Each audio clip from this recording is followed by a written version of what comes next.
you must put in 3 drops exactly. Then take your wand and stir in a clockwise motion for 3 minutes. Lastly, the skin of a centaur, aged 12, must be used within 1 hour of harvesting. Now you must wait until the full moon, turn it 3 times clockwise, once counterclockwise, while chanting Metamora. Now, for your question, how soon must a bezoar be used after being retrieved? Hi, my name's Tonks. Nymphadora Tonks, but if you call me... Shake it. My hand, shake it. Oh, sorry. Muggle device. You can't shake my hand. Got to remember that. I keep forgetting. Anyways, I was thinking the other day that not a lot of people know the difference between an animagus and a metamorphomagus. For those of you who don't know, I am a metamorphomagus. I could look like Helga Hufflepuff every single day of my life if I wanted to, but I don't. I just like having pink hair. Also, I did use this a lot in school to get in trouble. There was one time I made myself look like Professor Snape, and then I went to class. He didn't like that. Everyone else did. I honestly don't know why I got detention for it. It was funny. enough talk about me. I'm sorry. So there's a metamorphomagus, or there's the animagus. An animagus is a wizard or witch. Witches can be an animagus too, who can transform into one particular kind of animal. It can be any kind of animal. It could even be a fish, though I don't know why you'd want to transform into a fish unless you really, really like swimming. But I think if you were to enter a swimming competition and then turn into a fish, you might be disqualified because that's cheating. I never actually checked. I don't turn into fish. Could I turn into a fish? I've never actually tried. I've given myself a pig nose before. That's always a hit. I'm not going to do it now because I'm not a party trick. Now, an animagus is, as I said, a witch or wizard who can turn into a very specific kind of animal. Not any animal at will, just one. They're supposed to register with the Ministry of Magic, though I do have a sneaking suspicion that not all of them do, but I'm sure we don't have to worry about that. Now, I've got a question for you. What is the spell that a witch or wizard would use to turn themselves into an animagus? Let me know if you think you've got the answer. Now, you think about it for a little bit. I've got to go. I broke a vase and I'm going to clean it up before my mum finds it. Bye.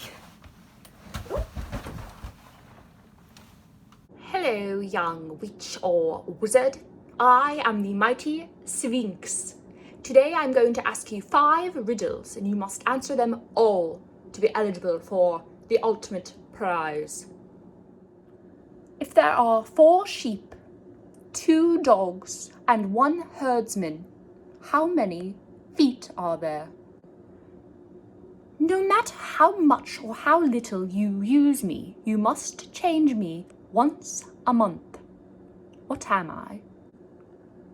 What can go up and down without moving?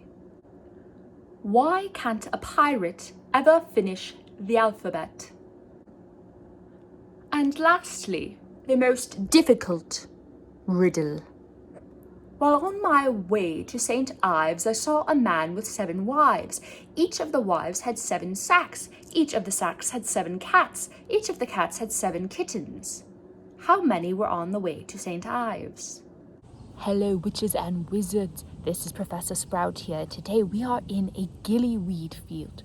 Now, you may remember the gillyweed as the plant that our young Mr. Potter used in the Triwizard Tournament to breathe underwater.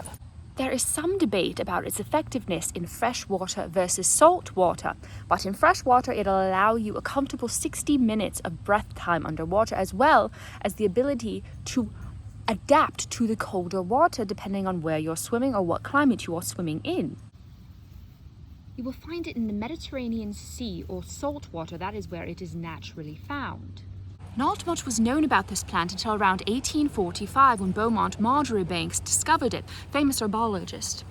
Not much was known about the plant. It was mostly used for potion making until Elidora Kettridge accidentally ate some and almost suffocated, and then she put her head in a bucket of cold water and was fine. That's how we learned about its breath properties. All right, witches and wizards, I hope you learned something fun today about the gillyweed. Now time for your question. In what year was it discovered? Hello, my dearies. It is Professor Trelawney, and I'm going to teach you how to go into the beyond by reading tea leaves. Now feel free to follow along at home. You're going to boil yourself some tea, drink almost all of it, leaving just a little bit at the bottom, swirl it around 3 times, flip it over onto a saucer or plate, then quickly turn it back up. Now, the cup itself is divided into 3 parts. The rim and the images you see up here are the present, the middle, the not so distant future, and the bottom, very far into the future. Now, there are certain shapes you may see in your cup. For example, a heart, obviously love. Birds mean good fortune, and triangles mean wealth. Now it is time for your questions, my dears. What do triangles represent when tea reading?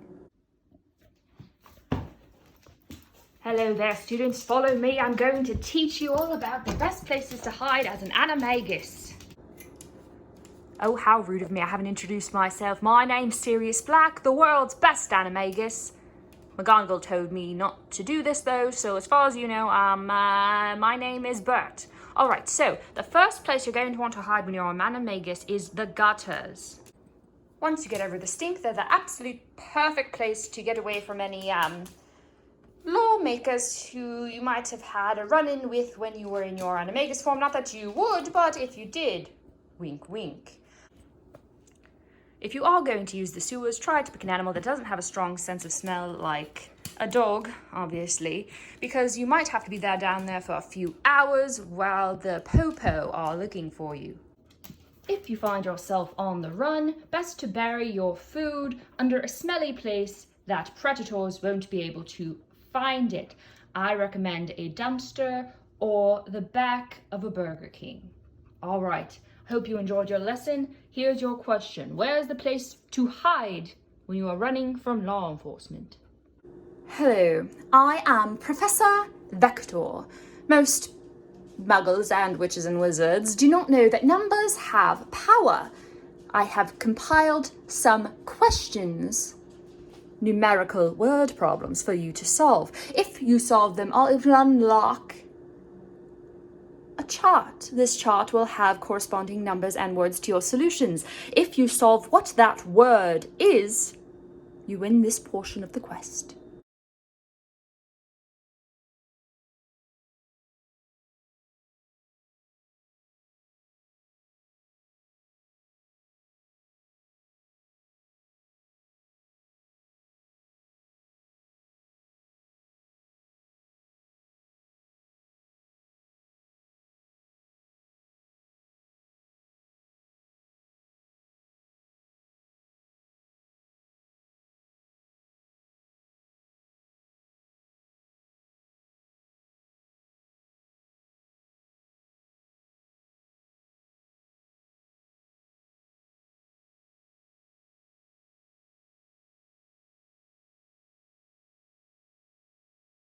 All done already? Blimey, you're bright.